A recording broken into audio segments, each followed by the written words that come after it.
Tonight, week one of the college football season starts. I'm super excited. And we've got, in my estimation, a pretty good one to open things up. And that is Ohio State and Minnesota in the Big 12. All right. Most people probably assume, and probably rightly so, that Ohio State's going to win this one. I think it may be more competitive than people think for a couple of reasons, but let's talk about it a little bit. Both teams obviously lost key players to the NFL.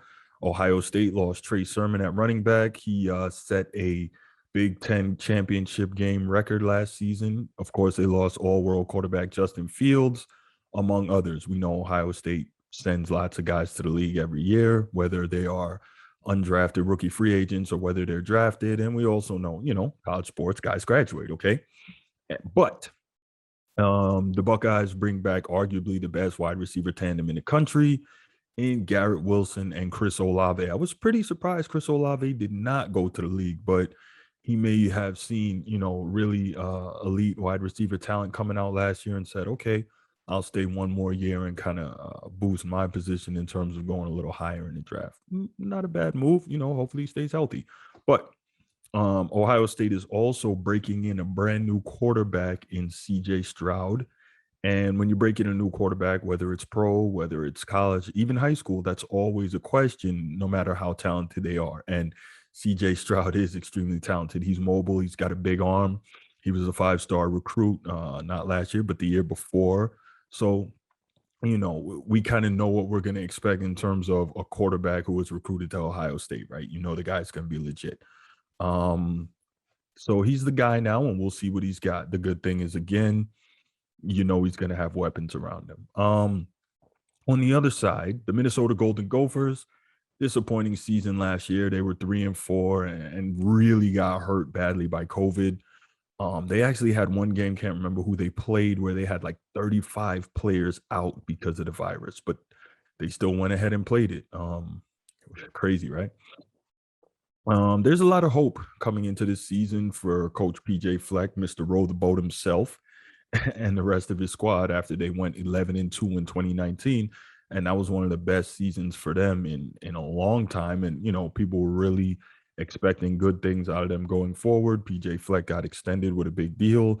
And, the recruiting is up. There's some talent there. But again, last year was kind of I don't want to say a throwout season because I would disrespect the things that all the different teams did, but it was a season definitely unlike any other and had a lot of disastrous effects for a lot of programs. So again, there's a lot of hope coming into this season. You have redshirt senior Tanner Morgan, who's one of the better quarterbacks in the country, running the system, and running back Muhammad Ibrahim, who's back, and he is one of the best running backs in the country. I think he was second in the country in yards per game last year. He's a real horse. And so in this particular game, I think what we can kind of assume we're going to see is that Minnesota with Ibrahim and that offensive line really try to chew up the clock and control time of possession on the ground and keep the ball away from the explosive Buckeye passing game. That's what I would do. That would be the smart thing to do. You have an outstanding running back. You have a strong O-line. You have on the other side an elite wide receiver tandem who can get downfield and make a lot of big plays. So what do? You run the ball, try to keep it away from them. You just try to play solid football, right? And especially with their own best wide receiver, there being the Golden Gophers, Rashad Bateman, he's going to the NFL.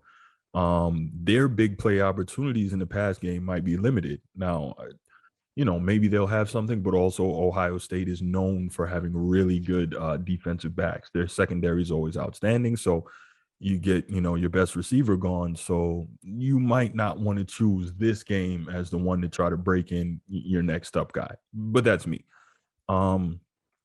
This is just one that I'm looking forward to seeing. I'm definitely going to hit the couch and watch this game tonight. And I'm not expecting any upset here, but I do want to see if the Golden Gophers can kind of give a good accounting of themselves against a team that's definitely more talented and put themselves in a position where, okay, even they don't pull the upset. I mean, there's no moral victories in sports, right? I get it. But if and really acquit themselves well, play this game close, maybe have a chance to win into the fourth quarter, it kind of sets the springboard for going through for the rest of the season. You say, listen, we were able to play with one of the best, most talented teams in the country. Let's go ahead and win the rest of the games we should win and see where the chips fall from there. Okay. So again, not expecting an upset, not expecting Minnesota to beat Ohio State, but I do expect them to play them tougher than most people do, and it would be good for them going through the season if they can, make a good accounting of themselves. So this weekend has it has some really exciting matchups overall. So like I mentioned, Minnesota, Ohio State for me, I think that's going to be an interesting one tonight because at the end of the day, I do expect Ohio State to win, but it's also kind of going to be a first look at how good are they? Where's their defensive line, which has been, monstrous over the last maybe since Urban Meyer got there pretty much. They've had great defensive line play. They've always been able to run the football. Now they have great quarterback play, elite wide receivers. So what you're looking at is how good do they look? Because at the end of the day, they're Big Ten, but what it's always going to be the comparison is how good do they look in terms of comparing them against a Clemson, against a Georgia, against an Alabama, against an Oklahoma. So it's an early opportunity for Ohio State to make a statement, say, hey, we lost a lot of talent to the league. We lost a lot of talent, but we are still an elite program, and we have elite talent.